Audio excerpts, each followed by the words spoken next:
नमस्ते। अनुविता चैनल में आप सभी का स्वागत है। जब हम किसी वाक्य की रचना करते हैं तब उसमें हम कई प्रकार के व्याकरणों का उपयोग करते हैं। व्याकरण में आज हम पढ़ेंगे संज्ञा। संज्ञा किसे कहते हैं? किसी भी व्यक्ति, वस्तु, प्राणी, स्थान या भाव के नाम को संज्ञा कहते हैं। यह संज्ञा की परिभाषा है। लेकिन संज्ञा का अर्थ क्या है? संज्ञा का अर्थ होता है नाम। अब वो किसी का भी नाम हो सकता है, किसी व्यक्ति का नाम, किसी वस्तु का नाम, किसी प्राणी का नाम, किसी स्थान का नाम, किसी भाव का नाम। उन सभी को हम क्या कहेंगे? संज्ञा। अभी व्यक्ति के नामों की अगर हम बात करते हैं तो हम उसमें कह सकते हैं राम, श्याम, लता, सीता, गीता, किसी भी व्यक्ति का नाम। वस्तु के नाम में जैसे मेरे पास ये वस्तु है, इसका नाम हमने क्या रख दिया है? Sketch colour. तो स्केच कलर उसका नाम है, तो वो जो नाम हमने उसका रखा है उस वस्तु का, वो क्या हो गया? संज्ञा हो गया। प्राणियों के नामों में हम जानवरों में किसी भी जानवर का नाम ले सकते हैं, किसी पक्षी का नाम ले सकते हैं, कुत्ता, बिल्ली, किसी भी प्राणी का नाम ले सकते हैं। स्थान के नामों में हम किसी शहर का नाम, किसी गांव का नाम अगर हम लेते हैं तो वो स्थान के नाम हो जाएंगे। भाववाचक संज्ञा में वो संज्ञाएं आती हैं जो हमारे मन के भावों को व्यक्त करती हैं। तो इस तरह से अगर हम संज्ञा की परिभाषा लेते हैं तो उसमें आ जाता है किसी भी व्यक्ति, वस्तु, प्राणी, स्थान या भाव के नाम को हम संज्ञा कहते हैं। सिर्फ आपको सबसे पहले ये ध्यान में रखना है, संज्ञा का मतलब होता है नाम। वो चाहे किसी का भी नाम हो, किसी वस्तु का नाम, किसी व्यक्ति का नाम, किसी स्थान का नाम, किसी भी चीज़ का नाम हो, वो क्या हो जाएगी? संज्ञा हो जाएगी। आज हम देखेंगे संज्ञा के प्रकारों के बारे में। संज्ञा के कुल 5 प्रकार हैं। उनमें हम सबसे पहले देखते हैं व्यक्तिवाचक संज्ञा के बारे में।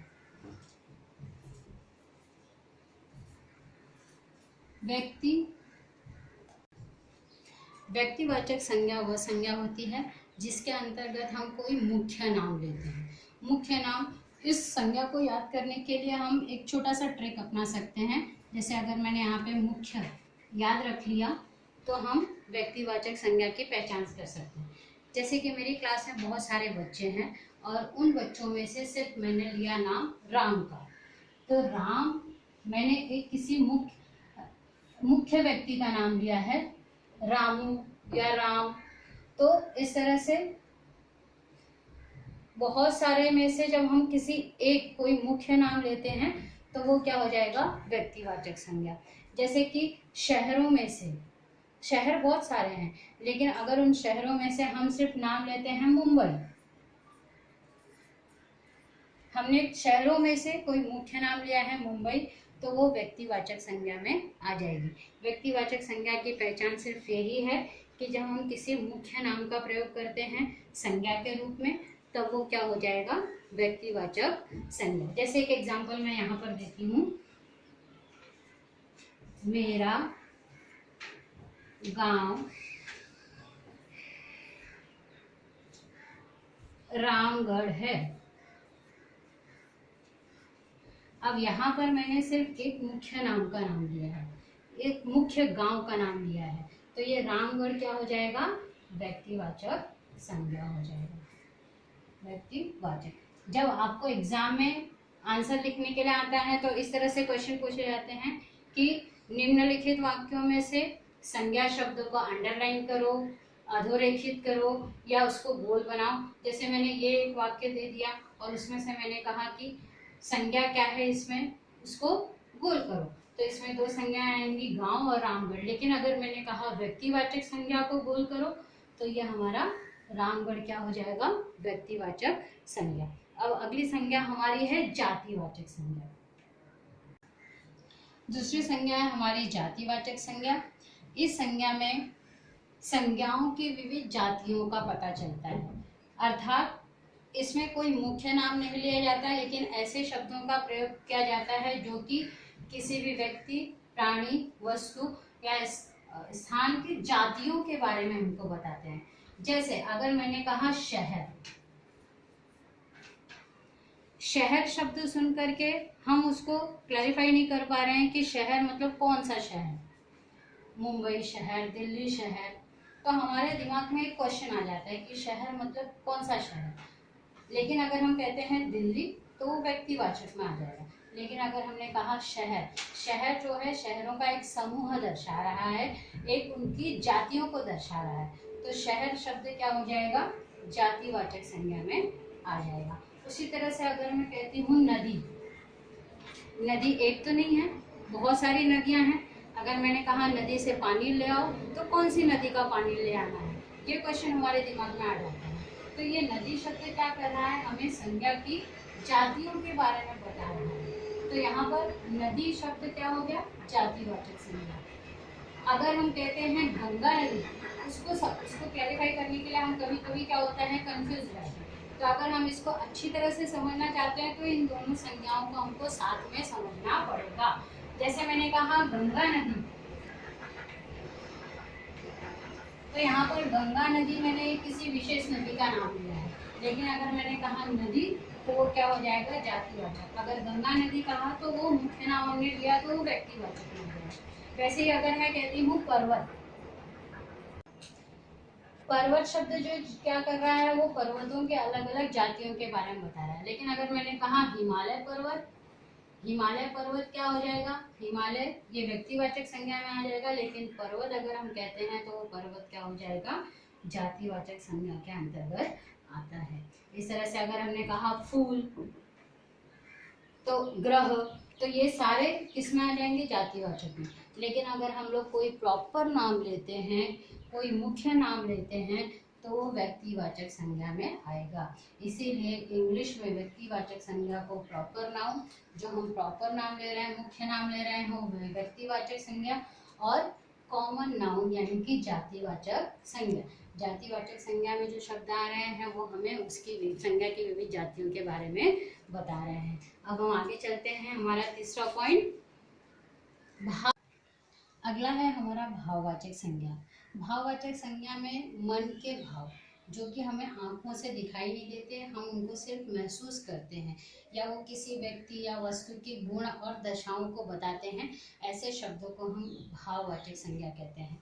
और ज़्यादातर भाववाचक संज्ञाओं में विशेषण के बाद में जो प्रत्यय लगाया जाता है उस तरह के शब्द आते हैं।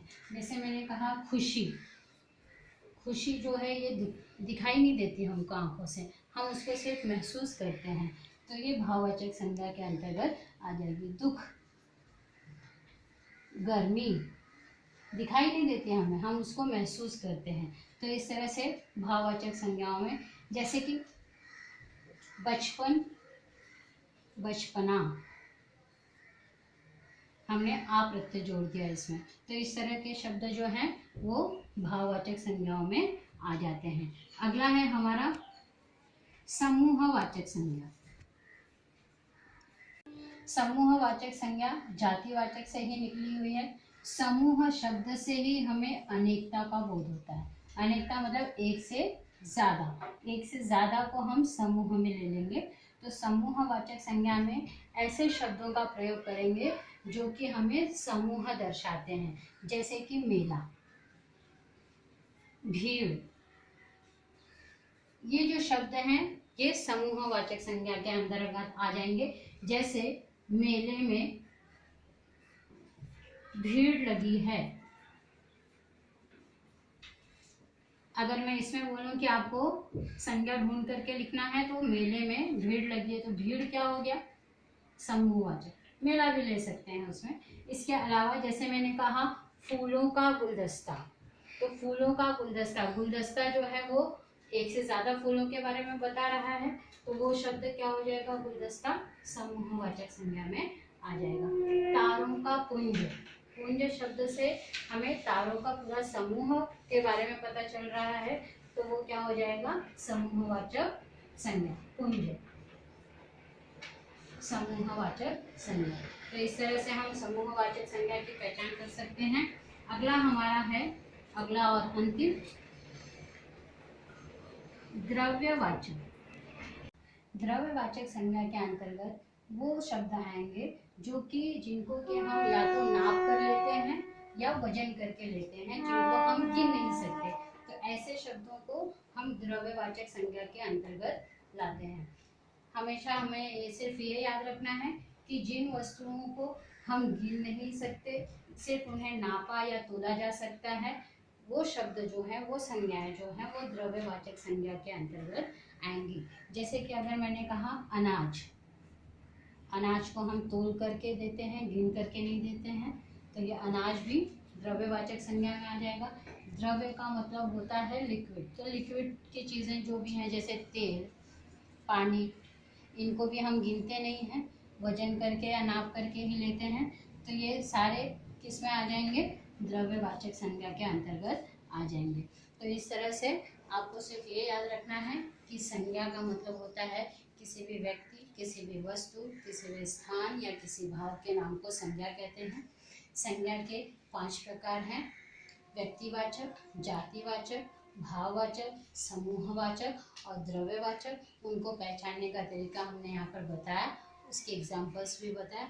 आशा है कि आपको अच्छी तरह से समझ में आ गया होगा। अगर आपको हमारा ये वीडियो पसंद आता है तो आप इसे लाइक कीजिए, सब्सक्राइब कीजिए और जो भी आपके कमेंट्स हैं वो हमारे इस चैनल पर भेजिए।